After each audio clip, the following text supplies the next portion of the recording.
Welcome back to Competent Council. We just talked about some speeches that caught our attention in United Nations General Assembly 27th, 79th edition. And now we're going to move on to Middle East. Of course, Middle East, where else, isn't it, Adi? That crisis has a new development about one particular country in the right smack in the middle of Middle East. And what is that? Well, we did mention this in this last episode because we were surprised to hear that Benjamin Netanyahu made a speech at the same time after being just bombing the south of Lebanon. And then we did talk about this a few days ago, last week's episode, on the recent pager attacks on Hezbollah operatives and agents, causing at least 3,000 injured and a few more dead. Now, recently, the news development is the bombing that allegedly killed the Secretary General of Hezbollah, Hassan Nasrallah. So he was Secretary General for quite some time, since I think in the 90s here, and from there he led the movement to promoting an axis of resistance against Israel, alongside their cooperation with the Islamic Republic of Iran here. So he has not made any he's not made any attempt to hide the fact that he does have strong ties with Iran, and Iran sees him as an agent to push for whatever agenda that they have in the Middle East. It also helps that Nasrallah himself is also a Shia cleric, so it's easier to be amenable to the Shia leaders in Iran. So what do you make of this, Hafiz? My first reaction to this new development idea is a reminder to a 6-day war in 1967, because that's where it's just a week of battle, if you may. And then even then it was even bigger, like there's Lebanon, there's Egypt as well, there's Palestine, and it was done in 7 days. And now, as easy as we from far away, looking at how Israel deliberately, very meticulous planning. A week, I think 2 weeks ago, 1 week ago, we talked about how pages exploded in Lebanon, and then the next thing we heard is the murder of their leader. So this is something. Yes, you said this is something surprising, but at the same time, it's also kind of like that's the next move that Benjamin Netanyahu gonna do.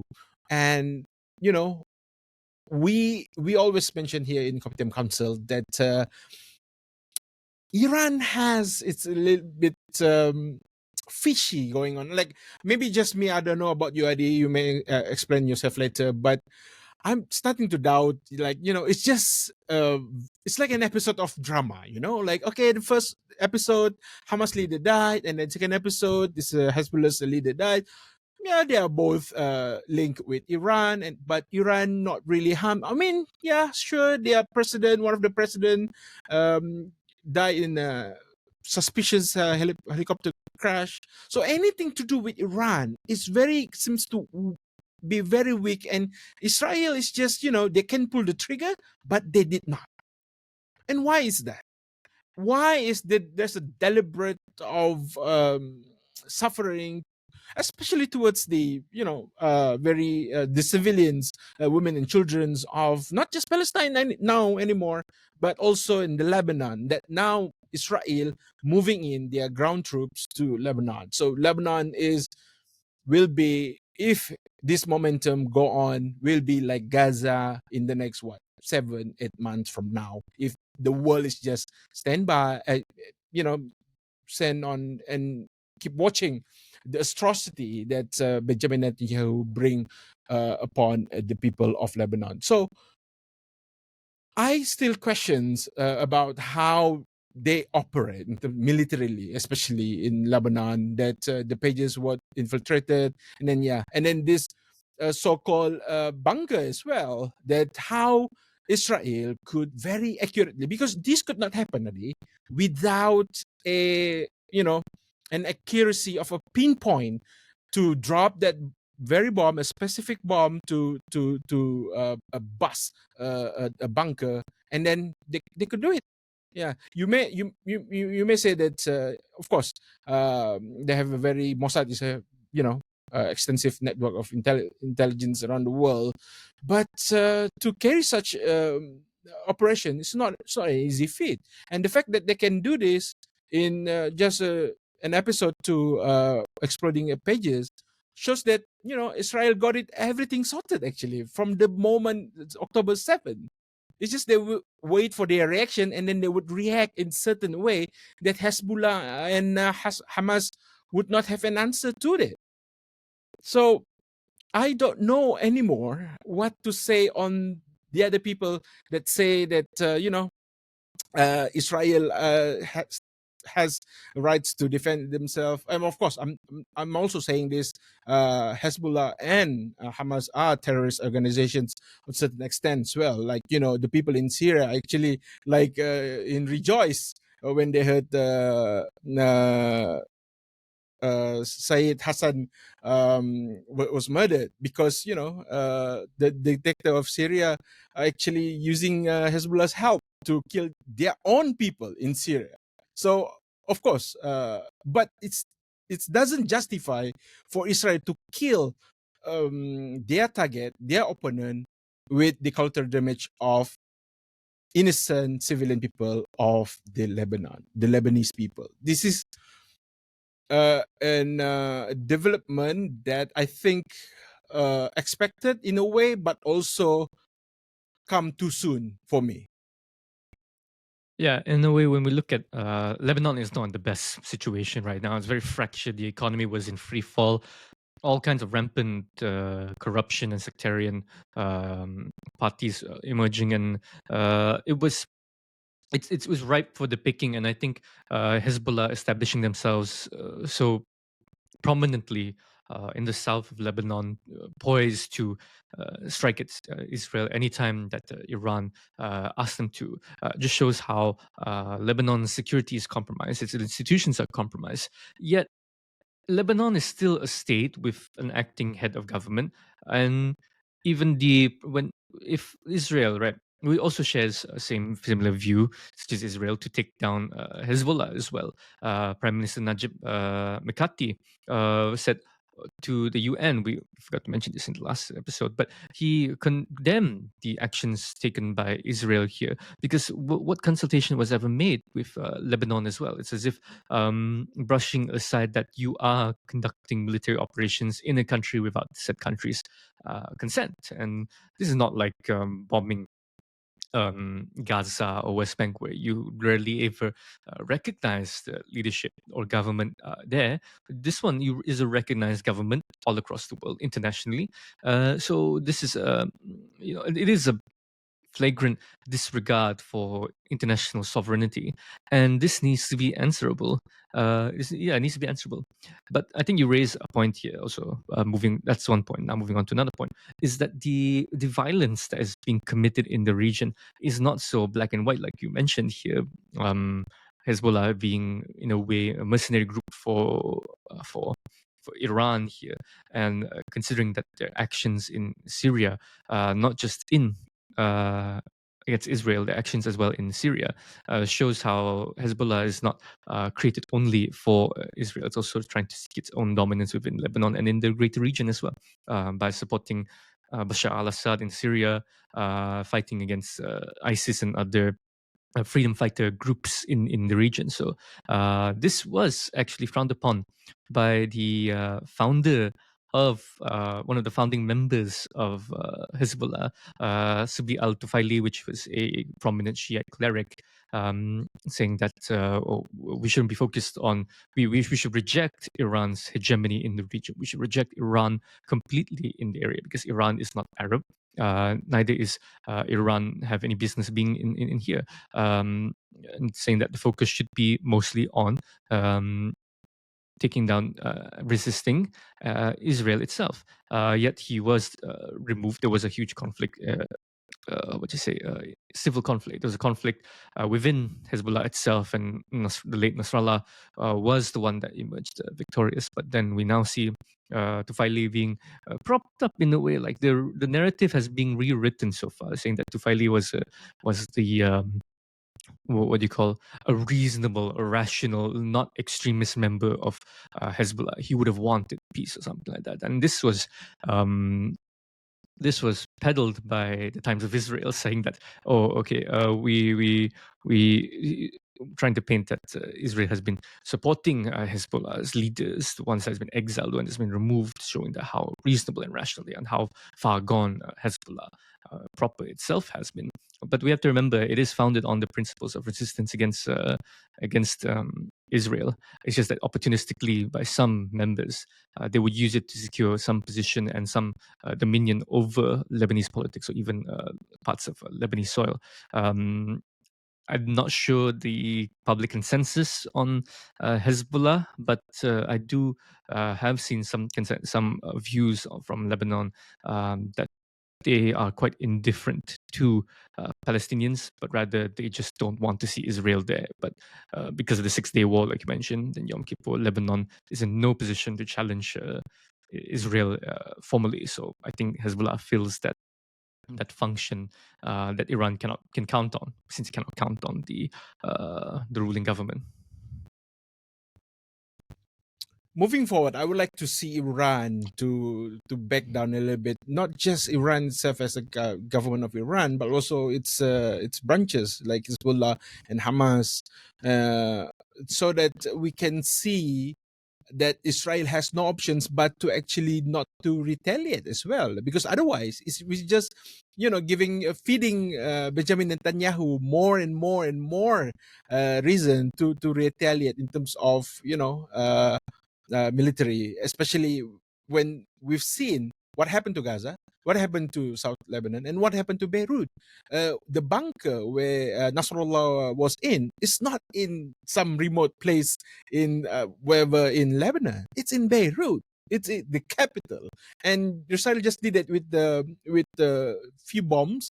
And then, of course, a phone call from New York where he was just done delivering a speech. So that's how powerful Israel is, and we should learn from this. I mean, when we, as I said, the Muslim leaders and Muslim communities should learn from this, and actually to pressure Iran to just stop feeding Israel what it wants. This monster needs to be stopped.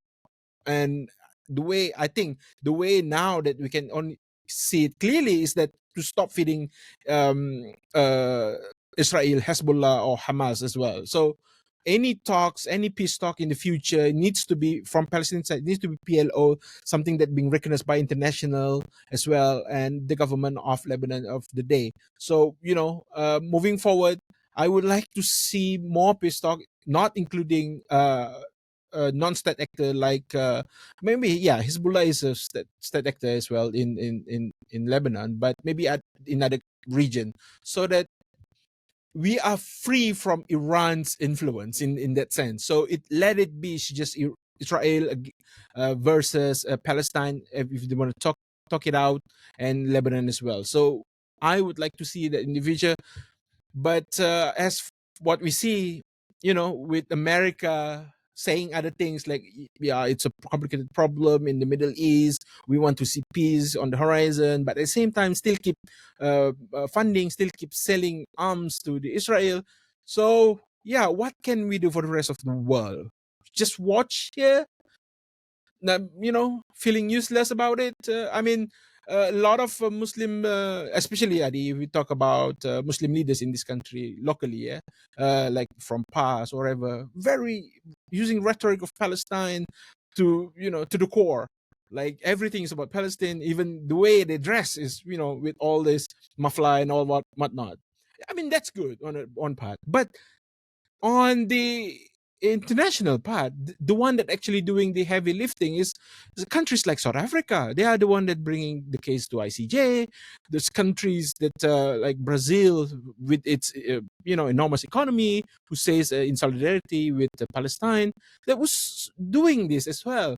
So can we have maybe in the next year where Muslim League, convening, something concrete needs to be carried out, and also in ASEAN as well. So because we have Indonesia, Malaysia, Brunei, so we're gonna talk about it, and just since we have Anwar as well, who very vocal about it, and we want to see how a different approach being taken. If we kind of keep saying that Israel here is a plan for a peace talk, but at the same time we keep, I mean Hamas and Hezbollah keep uh, poking at Benjamin Netanyahu's huge ego, I think that's going to be another issue for us. I'm not saying that we should raise a white flag, but at the same time, we need to be very, very tactical, very, very clever with how to deal Israel, because uh, Hezbollah now learns their lesson. They changed to pager blown up. They try to hide in the bunker is gone now. Yeah, and going back to decoupling all these foreign interests in the region, I think looking at this, right, I feel Israel is not more so, and like their focus is on trying to hold Palestine away from compromising security. It's more their focus on making sure Iran doesn't compromise their security. Palestine is just a piece in the puzzle. It's just a pawn for both to ensure that both their security needs are met. It's just that for Israel, they do have that claim to the land, which is, it's biblical. It's up to you whether or not you believe that to be true. But that claim seems to have extended a lot more towards the West Bank, the north and south of Lebanon, saying that it's part of Judea and Samaria. Very very long, very ancient state. I think about 7th century BC. Very very old. So claiming all the way back then till there. Very difficult to actually state your case, but. Yeah, I think in a way, we already know here that Benjamin Netanyahu is a trigger happy madman. He would take any excuse to bomb, to destroy, to launch any kind of campaign or occupation if it means he has the excuse. Okay. So let's say, for example, if I think if they could, they would. And this was if the Houthis, for example, Yemen, find a way to strike at Israel from the south of the Arabian Peninsula, Benjamin Netanyahu would say, "Okay, we need to launch an operation against Yemen now. We need to move forces in," and then Saudi Arabia would somehow be involved in that. And Egypt would just say, "Okay, we don't know what to do, so we're just going to stay quiet. We're just going to keep our hands clean.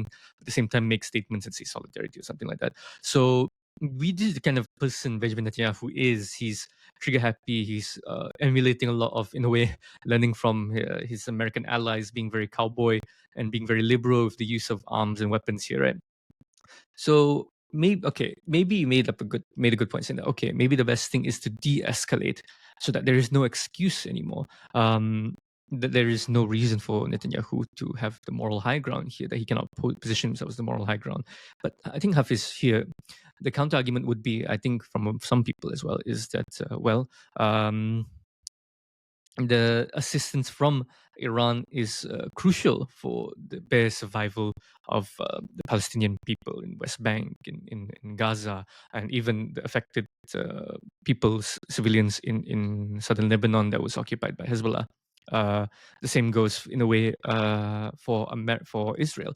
Israel is hugely dependent on the patronage of the West and Saudi Arabia here. So I think it's very difficult to decouple and de-escalate unless these, let's say, Iran, the West, Saudi Arabia, decide we do not want to be involved in this conflict anymore. We don't want to assist anybody here anymore. Let the region within itself sort it out. Maybe that is an alternative view, but of course that is just leaving things to itself, leaving it to its own devices. And considering that Israel, we can say stop the shipment of weapons to Israel, but Israel's already have a very sophisticated defense network and defense system as well on its own, Mossad also included. So they have a lot more assets to bear against whatever regional threat that they can might find a challenge. You can see already that twice it's repelled entire coalition of Arab countries. So in a way, I think it's even moved even further from that. But I guess I can see the points here as well. De-escalating might stop I mean, less involvement might de-escalate the situation. No one will have an excuse, and maybe it'll simmer down. But at the same time, um, it'll be very difficult considering the actors at play here.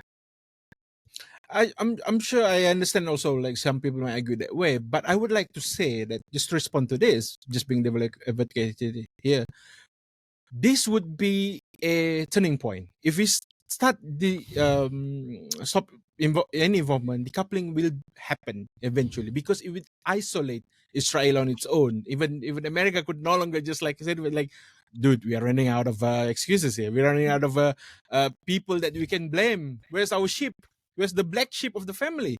None. So it's a start for that, so that even media no longer can portray certain very heinous news, whatever that coming from the West. So these are the things that I think needs more than just Saudi Arabia or Iran in this. It's more than that. And of course now we know it's not going to start with America, it's not going to start with Israel.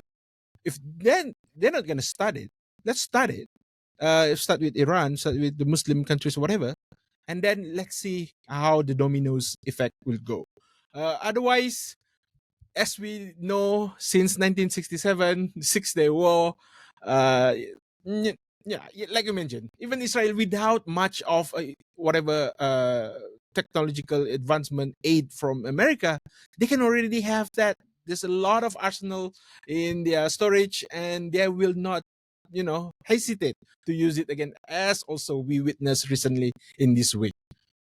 Then if we still want to moving on with the tit for tat for Israel, because that's what the new leadership of Hezbollah gonna say, and Iran also, like, Israel will pay with this. That's the same thing that they said when Ismail Haniyeh was murdered under their watch in their own soil, in Iran's soil. So what happened? What did they do? Nothing.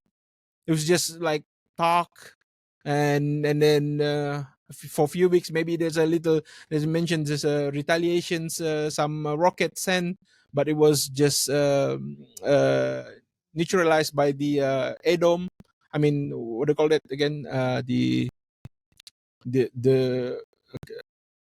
yeah, the missile system that try to defend the Israel's sky. So I don't know, Adi. In terms of moving forward, I would like to see we preserve as much as Palestinian, Lebanese, as much as we can now, because otherwise, going into this is becomes a rabbit hole. Like the deeper that we go, the more heinous. It's just gonna be easier for Israel after Lebanon is gonna be Syria again. I don't know, or Jordan. Yeah, very easy catch for Israel.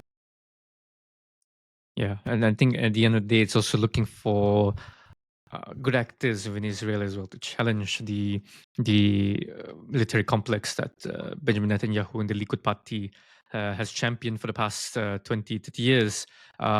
We have to acknowledge that there were people that were on the road that sought really genuinely the road to peace between Palestine, Israel, and the other Arab countries. When Moshe Dayan was foreign minister, he was the first ever Israeli to actually forge a peace deal or peace agreement with an Arab country, which is Egypt after Yom Kippur in the 1970s. And then we always mention Yitzhak Rabin as well, who was the only person to actually properly negotiate with Yasser Arafat. So we need to also identify these people, these leaders as well, that are genuine in trying to push for peace and stability, and actually open up the conversations to what kind of arrangement can be made. Like we mentioned in the last episode, Mahmoud Abbas from the Palestinian Authority opened the door to say that, okay, we have an agreement for what comes after.